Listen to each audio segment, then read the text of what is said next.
അടുത്ത വർഷം നടക്കാനിരിക്കുന്ന അസംബ്ലി തിരഞ്ഞെടുപ്പിലേക്കുള്ള ആസൂത്രണങ്ങൾ തുടങ്ങിക്കഴിഞ്ഞു പാർട്ടികളെല്ലാം തന്നെ. രണ്ടാം പിണറായി സർക്കാർ ഒന്നാം ഭരണകാലത്തെ ഭരണമികവ് ഉയർത്തിക്കാട്ടി രണ്ടാമതും അധികാരത്തിലേറുമ്പോൾ ഒന്നാം ഭരണകാലത്തെ ഭരണപരാജയങ്ങൾ മൂടിവെച്ചുള്ള ബിംബവൽക്കരണമാണ് നടത്തിയത് എന്ന സത്യം രണ്ടാം ഭരണകാലത്തും തെളിഞ്ഞു കഴിഞ്ഞു. ഒന്നാം പിണറായി സർക്കാരിൻ്റെ മുന്നിൽ ഏറ്റവും വെല്ലുവിളിയായി നിന്ന നിപ്പയും വെള്ളപ്പൊക്കവും കൊറോണയും ഒക്കെ അതിജീവിച്ചത് സർക്കാരിൻ്റെ മാത്രം മികവെന്ന് ഊറ്റം കൊള്ളുമ്പോഴും യഥാർത്ഥത്തിൽ സംഭവിച്ചതെന്താ? ജനവും സംഘടനകളും പ്രതിപക്ഷ പാർട്ടികളും സാമുദായിക സംഘടനകളും ഒക്കെ ചേർന്നുള്ള ഒരു പ്രതിരോധത്തിലാണ് ദുരന്തങ്ങളെയൊക്കെ തരണം ചെയ്തതെന്ന സത്യമാണ്. അല്ലാതെ LDF പറയുന്നത് പോലെ സർക്കാരിൻ്റെ മാത്രം മികവല്ല എന്ന യാഥാർത്ഥ്യം വെളിവായി കഴിഞ്ഞു. പക്ഷേ LDF തങ്ങളുടെ ഗീർവാണം അവസാനിപ്പിക്കുന്നു. ഭരണ മികവ് ഉയർത്തിക്കാട്ടി ബ്രഹ്മാണ്ഡ പരസ്യ പ്രചരണത്തിലൂടെ സർക്കാരിൻ്റെ മികവ് പറഞ്ഞു വെക്കുമ്പോഴും LDFിൻ്റെ പ്രധാന ഘടകകക്ഷിയായ CPIയുടെ ഒരു സർവേ CPMനെയും LDF സർക്കാരിനെയും അമ്പെ തകർത്ത് കളയുന്നതാണ്. LDF സർക്കാർ ഉയർത്തിക്കൊണ്ടുവന്ന പ്രൊപ്പാഗാണ്ട തകിടം മറിച്ച് CPI സർവേയിൽ പറയുന്നത് LDFന് ഒരു മൂന്നാം ഭരണസാധ്യത 30% മാത്രമാണ് എന്നാണ്. അതായത് LDF ഉയർത്തിക്കാട്ടുന്ന മൂന്നാം ഭരണം എന്നത് വെറും മലർപ്പൊടിക്കാരൻ്റെ സ്വപ്നം മാത്രമാണ് എന്നതാണ് സത്യം. അതിന് കാരണമായി CPI സർവേയിൽ എടുത്തു കാട്ടുന്ന കാരണങ്ങൾ അതിപ്രധാനമാണ്. ആ കാരണങ്ങൾ എന്തൊക്കെയാണെന്ന് നമുക്കൊന്ന് പരിശോധിക്കാം. 2 ടൈം ഭരണകാലത്തും LDF സർക്കാരിന് കാലിടറിയ കാരണങ്ങൾ. ഒന്നാമതായി നവകേരള യാത്ര എന്ന പ്രൊപ്പാഗാണ്ടയാണ്. ദൂരത്തിൻ്റെ ഏറ്റവും ഉപരിവിപ്ലവമായി മുഖ്യമന്ത്രിയും മന്ത്രിമാരും നടത്തിയ കേരള യാത്രയിൽ പക്ഷേ അവർക്ക് കാലിടറി.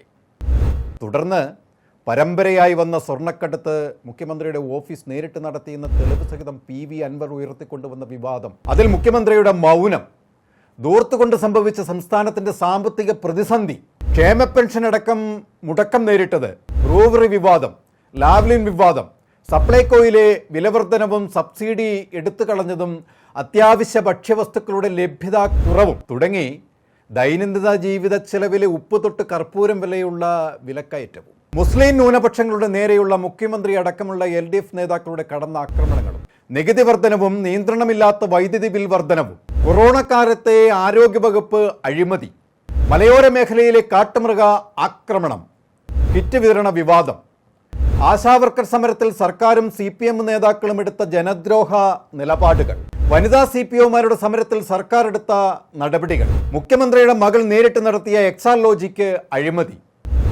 സ്വജനപക്ഷപാത നിയമനങ്ങളും തുടങ്ങി LDF സർക്കാർ നടപ്പാക്കിയ ചെറുതും വലുതുമായ ജനദ്രോഹവും അഴിമതികളും ഇന്ന് കേരളത്തിൽ തികച്ചും അഴിമതിയുടെ കുത്തരങ്ങുകളാക്കി മാറ്റിക്കഴിഞ്ഞു എന്ന കണ്ടെത്തലുകളാണ് CPIയുടെ സർവേയിൽ വെളിവാകുന്നത്.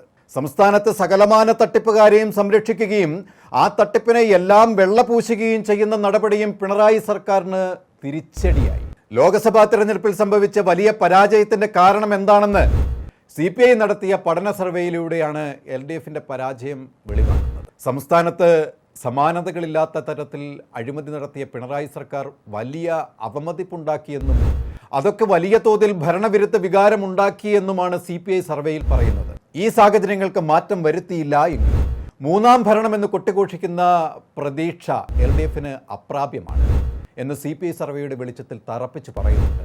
LDF സർക്കാരിൻ്റെ കൂട്ടുത്തരവാദിത്വം മറന്നുകൊണ്ട് എല്ലാം പിണറായിയിൽ മാത്രം കേന്ദ്രീകരിച്ചുകൊണ്ട് ഏകാധിപത്യ സ്വഭാവത്തിൽ ഭരണത്തെ മാറ്റി പഴയ രാജഭരണകാലത്തെ ദോതിപ്പിക്കും വിധം കേരളത്തെ എത്തിക്കുകയും ചെയ്തു പിണറായിയുടെ തൻപോരുമയും ദ്രാഷ്ട്യവും ധൂർത്തും അമിത ചിലവും അഴിമതി ആരോപണങ്ങളും ആക്രമണങ്ങളും എല്ലാം വീണ്ടും ഇവിടെ നടമാടുകയാണ്. LDFിൻ്റെ ഭരണപരാജയങ്ങളുടെ ഈ ഇടനാഴിയിലാണ് കോൺഗ്രസും UDFും തങ്ങളുടെ ലക്ഷ്യത്തിലേക്ക് കുതിക്കാനുള്ള വഴികൾ കണ്ടെത്തുന്നത്. അടുത്ത് നടക്കാനിരിക്കുന്ന നിലമ്പൂർ ഉപതെരഞ്ഞെടുപ്പിൽ അത് പ്രതിഫലിക്കുക തന്നെ ചെയ്യുമെന്ന് കോൺഗ്രസ് കണക്കുകൂട്ടുകയാണ്.